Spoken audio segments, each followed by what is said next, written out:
Hello everybody, this is ManuS and welcome back to another Legends of Runeterra deck tech with the new set Rising Tides. Today I want to talk to you about the new version of the Burn deck. The deck gained a bunch of really nice tools that allowed it to be more streamlined and more efficient at what it's trying to do. And I'm going to talk about some card choices that I've seen in other lists that I don't like and so on, so we'll dive into that in a moment. But before we do, you know the drill, hit the subscribe button down below to help the channel grow and make sure you don't miss out on future content. And before we dive right in, I'm gonna briefly introduce you to today's sponsor. Today's video is sponsored by NordVPN, one of the leading virtual private network providers out there. A virtual private network keeps your data secure and yourself anonymous while using the internet. NordVPN comes with super fast servers, allows you to unlock your favorite entertainment websites like Netflix. They provide a 30-day money-back guarantee. They also have an included cybersecurity suite, which acts as an ad blocker to boot. They don't lock any of your data, provide a 24/7 customer support, and you can use it on up to 6 simultaneous connections, so one account covers most or all of your electronic devices. And most importantly, they don't have any bandwidth limit, so you can use it non-stop without it getting throttled, which is particularly important for heavy users like us. It also won multiple awards and comes highly recommended by top technology experts. So if you're still surfing online without a VPN, now is the time to change that. Get NordVPN now, 70% off for a 3-year plan, including 1 month extra for free using the code ManuS or the personalized link in the description down below. And now on to today's content. Alright, now that we got that out of the way, let's talk Burn. So first off, I like the deck without champions. Champions don't really make much sense in my experience. The champion that I liked the most in the deck technically was Teemo, but even Teemo is like not that great since I don't want more than 9 1-drops, I think. And I think Teemo is a bit worse than the 9 we are running.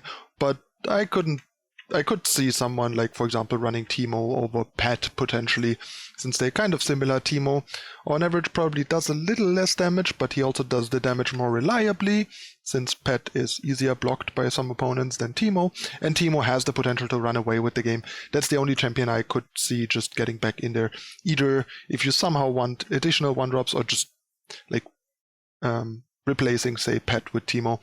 That would totally be fine. Ezreal, Draven, not a fan. This deck is a burn deck, so there are basically 2 types of aggro decks in card games usually. One is a burn deck, and one is a beatdown deck. Beatdown decks care about the board, beatdown decks care about attacking with units, gaining board advantage, and attacking their opponent's life total that way. Burn decks basically try to ignore combat. They mostly just get in combat early to get some damage in, so that it's easier for them to finish the game with non-combat damage, meaning in this case triggers from units that can attack but still deal damage if they are blocked, like Saboteur, Rookie, Disciple and stuff like that, and just straight up burn spells. Draven doesn't do either. He's too expensive for an early attacker. Basically, if you look at the deck, the only units that don't deal direct damage in the deck are 1-drops, and that's very common for burn decks if you played card games for longer and played burn decks in other games like Magic, for example. Because a lot of decks start slower than turn 1, so a lot of decks don't have 1-drops or even potentially answers to 1-drops. So especially with the tech token on turn 1, your 1-drop is effectively like a burn spell plus in your opening hand, because it usually gets at least 1 attack in. So it deals like 2 to 3 damage for 1 mana, and then has the potential to deal more if the opponent has a slow start or can't handle them. And even if not, it usually still has the upside of trading with or trump blocking an opposing unit to protect our life total, or trading with a card. So it's like a burn spell that also deals with something or trades with a card from the opponent afterwards. So that's really, really good. But as soon as turn 2 or turn 3 rolls around, that usually doesn't happen anymore. The opponent has blockers and the opponent has removal. So a lot of the time you just invest like 3 mana and the opponent invests some mana and trades with your card, or even trump blocks because they can afford to, because card advantage quickly doesn't matter in this matchup anymore. Life total is much more important than card advantage, so even them trump blocking Draven is like a net negative for us, because then we didn't advance our game plan, and them throwing away unit doesn't really matter because combat doesn't matter that much, if that makes sense. So The one thing that Draven sort of enables is it makes Rummage better, but I'm not a big fan of Rummage either, since basically if you draw Rummage without Draven, it's pretty bad. Rummage is card disadvantage, so it's like turning 3 cards into 2 cards, so that's not good, because while card advantage in the sense that profitable trading doesn't matter, critical mass of cards for us does matter, because we need a critical amount of cards that deal damage to the opponent's nexus to kill them. So every card we have less means on average 2 to 3 damage less per card in this deck. I think the average damage per card in this deck is somewhere between 2 and 3, like somewhere above 2.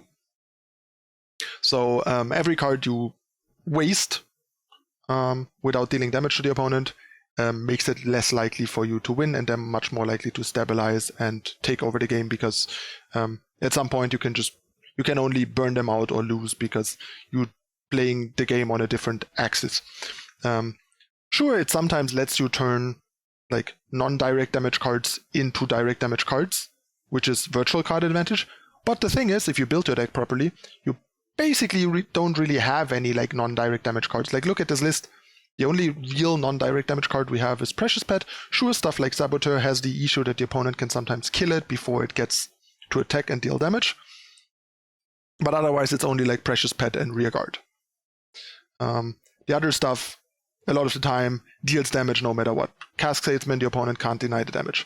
Grenadier, the opponent usually can't deny the damage. Same with Demolitionist, as long as you have a target. Even Disciple usually deals damage without the opponent being able to. And Rookie is so hard to answer for most decks that it usually gets 1 attack in as well. So it's mostly like these 3 1-drops that have a hard time dealing guaranteed damage, especially later in the game, that you might want to like get rid of with Rummage. And that's just not enough. Especially if you, for that, have to play this clunky 3/3. Like, it doesn't even deal that much damage on rate. Like, for damage, the new 3-cost 4/3 Overwhelm would be a better 3-drop in this deck than Draven. Because against most opponents, it would deal 1 to 2 damage and trade. And also, if the opponent doesn't have a blocker, or a blocker that kills it, it deals 4 damage, while Draven only deals 3. Like, I think Draven is a massive trap, and I can't emphasize enough that it shouldn't be run in the deck. I think it's not good, and it takes up slots that could be filled by burn spells, because now with the new set we have enough direct damage that we can go full on burn, like traditional burn plan. Just everything in our deck except our 1-drops deals direct damage, and we just burn the opponent out and basically try to interact as little as possible, because burn is basically an uninteractive deck. It's a deck that basically plays a bit like a combo deck, in the sense that your combo is X amount of cards that deal an average of X damage, and in total deal 20 or more damage to your opponent without the opponent being able to do much about them other than like deny and life gain, basically. That's how burn works. It's sort of like a combo deck light. It's in a way more like a combo deck than an aggro deck, because yeah, you don't really care about what your opponent is doing other than basically life gain and counter spells, like I said. And then you just try to play your hand as fast as possible and deal 20 before they deal 20 to you, so to speak. So you're just basically racing against their clock. And you can use your units to chump block to buy you more time, like Demolitionist deals 2 to the opponent and then block something to protect your life total while you empty your hand with burn spells. Same with Jinx. She seems like she might fit because she draws extra cards, which can be nice, and if you don't have cards, she generates a big burn spell. Problem is, she costs 4. The deck often doesn't actually empty its hand that fast, because some of the cards are a bit clunky and situational and take a little. So by the time you play Jinx, she often doesn't do anything other than be a 4-cost 4/3 quick attack, which is not good in a deck like this. And in my experience, she just has been too slow and too clunky in the deck. And at the time you play Jinx, you just want to be spending your mana on the burn spells in your hand that already often amount to the remaining Nexus health of your opponent and kill them, rather than waste time playing a unit that doesn't do anything. And by the time your hand is empty, your opponent is dead, so Jinx leveling doesn't even matter. Sure, there will be situations where she matters and where she can win games, but more often than not, I think she will just clunk up your hand, clunk up your draw, make you slower, and make it more likely that you can't win the game before your opponent takes over, rather than actually win your games where you're running out of steam. But sure, like some of those games that are hard, Jinx is the only card that can turn it around, but I don't think it's worth it. And yeah, the rest isn't even worth mentioning. I guess Darius is worth mentioning. I've seen people play Darius. I think one Rioter posted a list with Darius, which is reasonable. That's one of the more reasonable champions. The problem with Darius is it's like kind of a top-end finisher. It takes away slots from burn spells. And the problem is it opens you up to your opponent's interaction at that time. Like it opens you up to Will of Ionia, to Vengeance and that sort of stuff. It's just basically a potentially big burn spell that the opponent can interact with. It also opens you up to them blocking with lifesteal, blocking with big units, or just double burning it. There's also Thermogenic Beam, so there are a couple of commonly played answers that immediately answer it. So not a big fan. I guess in this list I could see maybe if you don't like the Blade's Edge, cut the Blade's Edge for Darius, something like that. It's not the worst card in the world, but it's highly unreliable and very expensive, and having it in your opening hand is really, really bad. You already have like Decimates that are bad in your opening hand, and you want your opening hand to be as smooth and consistently curving out as possible, so you want to like avoid playing clunky cards. But I like it better than Draven or Jinx, and I guess depending on what the metagame shakes out, if there are very few decks that have good answers to Darius, he becomes better. But once again, he's kind of unreliable and gives the opponent angles of interaction that you don't need to give them if you just play burn spells. Because I didn't feel like usually that I need like a 10 attack overwhelm unit. My 3 to 4 damage burn spells do just fine, plus cheap units to like flood the board early and go a bit wide around the opponent's like half amount of blockers to get some throwaway attacks in. They eat some of your units for free, but you deal damage for free, which is a good trade in the context of the deck. So yeah, that covers all the champions. Now let's take a look at the deck. So we have the 1-drops, we have 9 1-drops. I think that's the minimum you want. I could see more, but right now I decided on 9, since 9 is usually a good number to have one reliably on 1, and sometimes like the triple 1-drop opener, which is powerful. It also only plays like high quality 1-drops. The 4th best would be Teemo, or maybe Teemo is the 3rd best and Pet is the 4th best. Not 100% sure on that, but it's close. I guess there is less elusive right now, making Teemo a bit better than it has been in an elusive heavy metagame, for example, where Teemo quickly is just like a really bad blank against like even a turn 2 Conspirator, while Pet attacks through the nerfed Conspirator, for example. So keep that a bit in mind.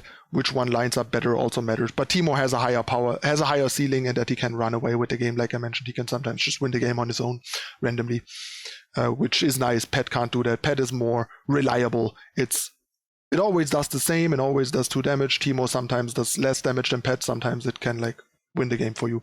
So it's a bit hard to say which is better. But yeah, these 1-drops, very good.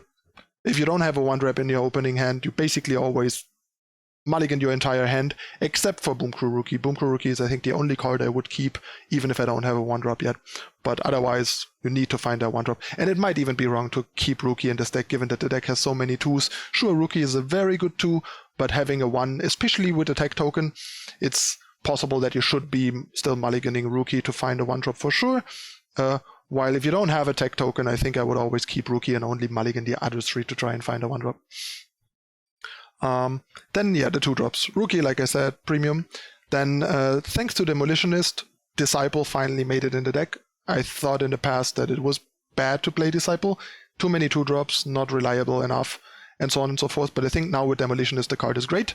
You have Transfusion, you have Demolitionist, and a single Blade's Edge that you can sometimes turn into 1 extra damage on a Disciple. And it's actually pretty annoying against all the, like, 1 damage stuff like Make It Rain and Wild Feast and stuff like and Withering Wail and all that stuff, and a lot of blockers actually are awkward at blocking this. So the card lines up pretty well right now, and you just have the critical mass of making it matter even when it doesn't line up well, that it's worth it.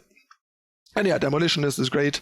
Make sure you don't just run it out there. If you have another play, a lot of the time it's better to make a different play and hold on to it, because as soon as you draw Disciple off the top, having Demolitionist still in hand is going to be insane. Like the swing of those 2 is just super punishing. And yeah, the great thing about Demolitionist is basically that it's a mystic shot, that it's both a mystic shot to the face and a decent body, given the right circumstance. Also, it's an additional card that allows you to kill your Grenadier when you need that to finish off the opponent, because sometimes they block your other things and let Grenadier through because it doesn't prevent that much damage to block it. But then if you can kill your Demolitionist, your Grenadier, without losing without like using a mystic shot or anything, it's actually super punishing for the opponent and really ups your damage output. And then the last unit is just Used Cask Salesman. Nice burn spell, decent attacker, but particularly good at allowing your deck to prolong the game just enough to burn them out and buy yourself time. You usually will play this on defense, jump the two biggest attackers with the casks to make sure the opponent doesn't race you, which is amazing. Also, it's a decent target for like Noxian Fervor. So let's talk about the spells.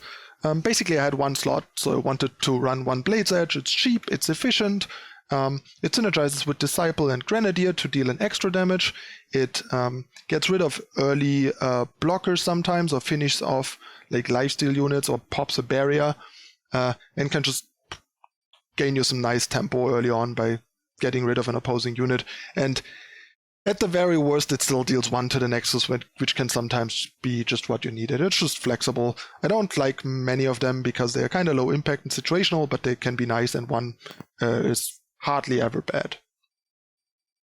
Then we have Mystic Shot, not much to say here, it's just a solid flexible burn spell. Transfusion, pretty good now, that Disciple is good, and it just also helps you in combat to finish off small units blocked by lifesteal. It lets you sometimes counter a Grasp or a Vile Feast on a unit by killing the unit in response with Transfusion.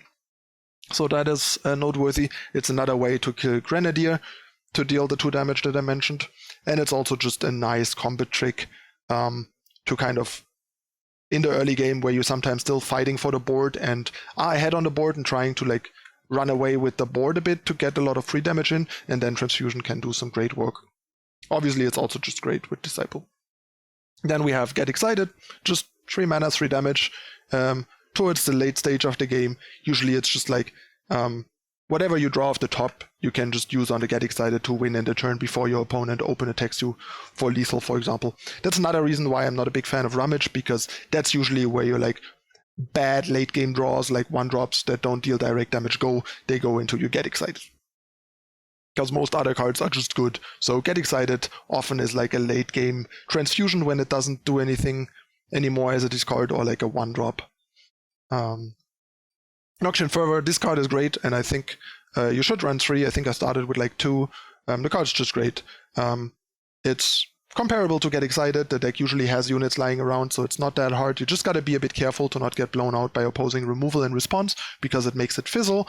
But it also has a huge upside that Get Excited doesn't have.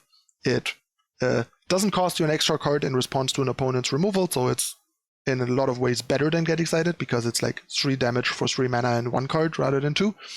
It also lets you counter Grasp even better than Transfusion. Same with Vile Feast and lifesteal blockers, because except for like an undamaged rookie, it kills any unit in your deck, so it always denies the life gain from your opponent if they try to gain life with some of the common life gain effects. And that is super important for a burn deck, because that's how they get you the most life gain. So being able to counter that while also dealing 3 and just with a single card is amazing. The card is nuts. It's like everything that Burn wanted, basically.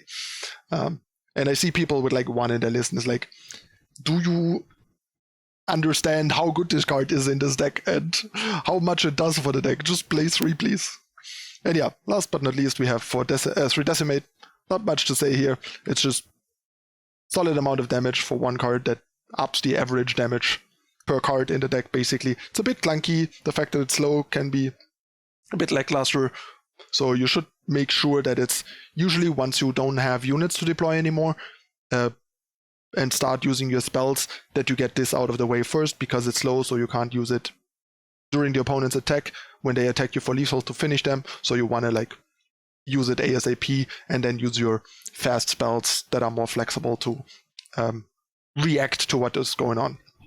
So yeah, this is the deck list. I've been doing pretty well with it. I played like 20 games so far, and I'm like 15-5 in ranked, and list feels really good. I'm very happy with it. Like I said, the only change I could see is like the Teemo over pet thing, and maybe like, I don't know, cut the Blade's Edge for Darius if you really want to, but I kind of like the Blade's Edge more, I think. And so far, I don't really see how I would run more 1-drops. Like, sure, you could run like 3 Teemos and 1 pet instead of the Blade's Edge. That could also be fine. Or like 3 pet, 1 Teemo, or like 2 Teemo, 2 pet, or something like that. Having like a 10th 1-drop isn't terrible. And like I said, Blade's Edge is a bit marginal. The problem is though, like, you probably don't want to run like... I can see an argument against running 3 Teemos, because if you have a Teemo and they don't kill your Teemo, and then you draw a second Teemo, you actually have a really bad card, because Mushroom Cloud is pretty bad. Sure, it helps to level your Teemo potentially, but a lot of the time you do that, and then they kill your Teemo in response, and then they like basically 2-for-1 you. Not that great, so I can see an argument for just running like 1 or 2 Teemos and some pets, and running like 10 1-drops total, for example, to just more reliably have that 1-drop. But like I said, Blade's Edge adds some nice utility and flexibility and is a better top deck later on.